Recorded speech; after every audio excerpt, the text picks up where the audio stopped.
曾经的救命恩人找给他父亲批命，而我却指出对方这个坐拥千亿的大家族即将家破人亡。当对方父亲得知批命结果后，随即暴怒训斥我是江湖骗子，却不知他再不做出改变，我说的事情就会即将应验。一生荣华富贵，延绵子孙，终了疾病缠身，家破人亡。何元良脸色大变，他急忙抬起头，满脸惊骇地问：叶先生，这就是您给家父的批命？是的。疾病缠身我不难理解，父亲的身体情况已经开始有所显现，但家破人亡是不是有些夸张了？一点也不夸张。您说的家破人亡是指我们何家？当然。越问何元良的脸色越难看，他没想到叶枫给他父亲的批命会是这样一个结果。叶先生，能详细说一说吗？他迫不及待的道：不管您想要多少钱，我们何家都可以给，只求能得到一个详细的答案。如果真有这样的灾祸，我们起码知道该怎么避开。何先生应该明白，天机不可泄露，我能说的也不多。叶枫做出一番思索的样子，然后道：唯一能告诉你的是，成也萧何，败也萧何。何家如今拥有那么多宝贝，看似风光无限，实则未必是什么好事。何元良脸色难看。您的意思是说，我们家的灾祸和这些收藏品有关联，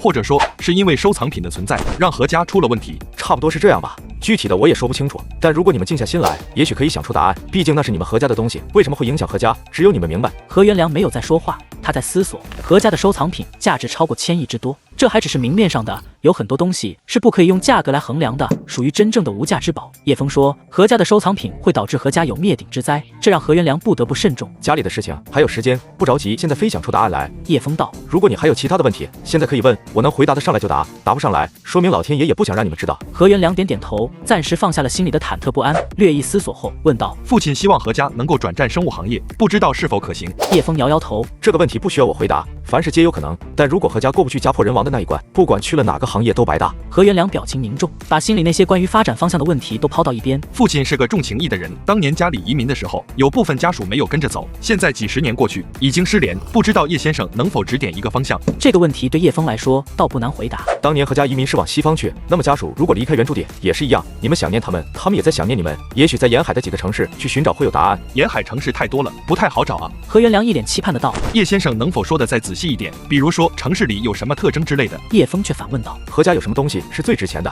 何元良想了下，表情略微显得有些迟疑，过了会他才回答道：是一件4方青铜鼎。他之所以迟疑，是因为青铜器属于国宝，别说买卖了，拥有都是不可能的。何元良突然明白，叶枫说何家会有家破人亡的灾劫是在说什么了，只是以老爷子的脾气，把那些收藏品视作私人物品，怎么可能轻易归还呢？既然这是你们何家最值钱的东西，那就按这个特征去找吧，也许会有收获。前世在何元良的回忆录中曾说过，他父亲花了很多时间去寻找原先的亲属，却始终一无所获，最终在他60多岁的时候，才在一个用4方青铜鼎作为地标的沿海城市找到了那些人。好的，我记下了。何元良又问道：还有一个比较小的事情，那就是何家是否有后？叶枫被问得一愣，这个问题还用来问我？何元良一脸尴尬道：我是不打算结婚生子的，而我这一代的嫡系就我一个。父亲问这个问题，其实是在催促我，可我不知道该怎么回答，只能找您了。叶枫笑起来：你这是拿我当挡箭牌啊？何元良讪讪的一笑，没有否认。从你的面相来看，你是一个可能会孤独终老的人。当然了，我知道你是因为痴情那名女子，但何家仍然不会断了香火，因为你父亲在民间还有一个私生子啊。何元良有些吃惊道：私生子？他其实只是想从叶枫这里得到一个能过得去的说法，好回绝父亲关于传宗接代的事情，却没想到叶枫竟然说他父亲还有一个私生子。不用惊讶，你的面相显示你并非独子，还有一个姐姐尚存人间。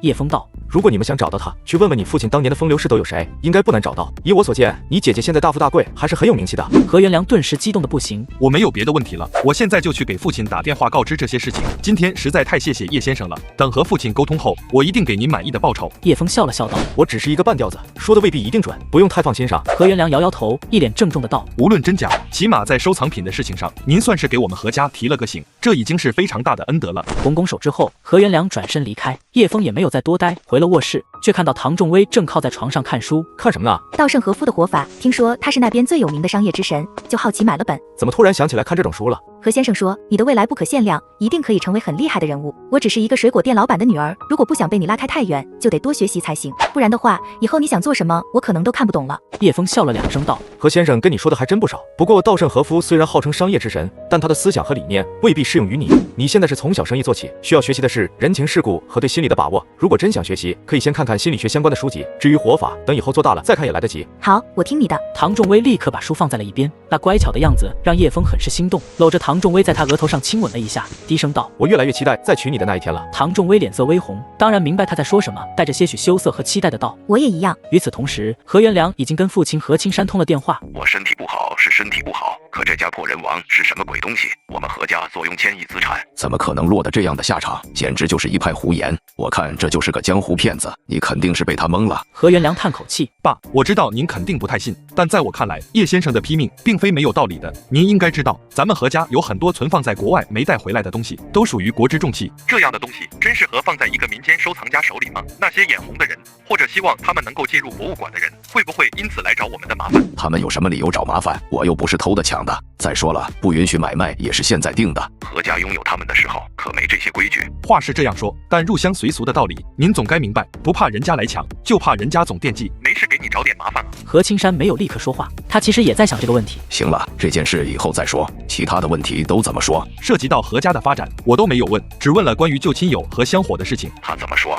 叶先生说，我们应该去找一个向西位置的沿海城市，而且那个城市可能是以4方青铜鼎为特征的。4方青铜鼎，那我回头让人查查看，如果真有哪个城市用这种东西做地标，应该不难找。那香火呢？我们何家是有后还是绝后？这个问题与其说是问叶枫，倒不如说是在提醒何元良。叶先生说，就算我一辈子不结婚生子，何家也不会绝后，因为我有一个姐姐流落民间，是您早些年的私生子。他还说，这个姐姐应该已经很有名气，是大富大贵之人。何青山听得愣住，私生子？他问这个问题，只是想让儿子明白何家不能无后，却没想到何元良竟然给出这么一个回答。爸，您早些年都有什么风流史啊？仔细想想，如果真能找到姐姐，何家无后的问题就解决了，您也不用每天都催我。何青山却沉声道：“我不知道什么私生子。再说了，就算有一个女儿家，又怎么继承何家的香火？你小子是不是在故意蒙我？”何元良苦笑：“这么大的事情，我哪敢蒙您啊？这真是叶先生说的，而且您别觉得叶先生是在胡说八道，直觉告诉我，这事是真的。万一真有个姐姐还活着，难道您不想找到她吗？”何青山当然想找到自己流落在外的血脉，对这件事他倒不是很抗拒。眼看着自己已经老了，身体也开始不断出现各种各样的问题，他不希望到死还看不到何家嫡系的孙子被出事。那就2家一块找吧。我先想想自己当初遇到的那些女人，有哪个可能给我生孩子？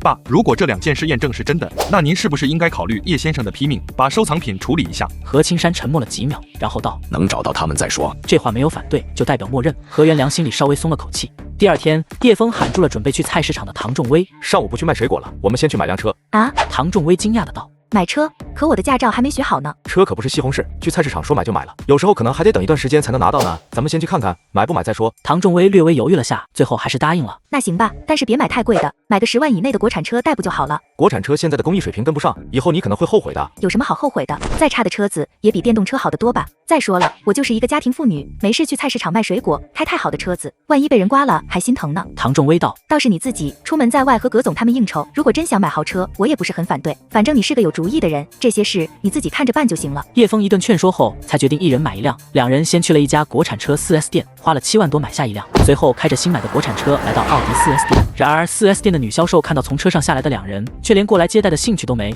很凑巧的是，紧跟着叶枫后面又停了一辆奔驰的 C 级轿车，虽然只是一辆30万左右的入门款，但女销售还是很热情的主动迎上去。您好，欢迎光临，请问需要看哪一款车呢？被女销售直接忽视，唐仲威多少有点心里不舒服，他下意识拽了拽身上的裙子，有些难为情。叶枫明白他在自卑，扫了那名女销售一眼，忽然道：“我们先进来的，为什么你不接待？”